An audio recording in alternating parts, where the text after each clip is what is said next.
after missing almost all of Supercross. I think only 3 rounds he raced, and then taking some time off to better prepare for the motocross season. Justin Cooper, in that crash right there in the second qualifying session, well, that's a pretty big one.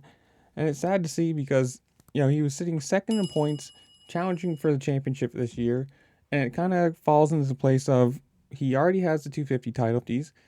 So, I don't know, but he did comment on his Instagram today with a little update saying, quote, "The past 24 hours have been pretty scary. As most know, I crashed yesterday in the second round of qualifying. My chest and neck got crushed by the handlebars. My throat started to close up in the Alpinestars medical unit, and I was immediately transported to the nearest hospital. I spent the night there, and I'm headed back to Florida now to start my recovery." And then continues on. But as you can see there, that does all the way from his neck all the way down to his sternum. He must have hit super hard. I mean, obviously he hit very hard to have your neck close up from something like that, but it's kind of sad to see because he was looking fast, challenging for the points and wins, podiums, all that kind of stuff, and it kind of falls into now what happens.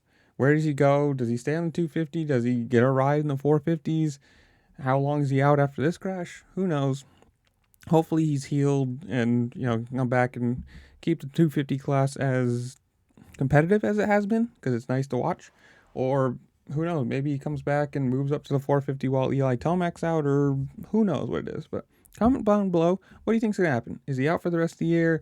Is he moving up? Is he staying on the 250? And if so, what happens after this? Does he get a 450 ride? Whatever it is, whatever you want to say, comment it down below. Make sure to like, share, subscribe to all the fun things this platform allows you to do, because it really does help me out and I appreciate it.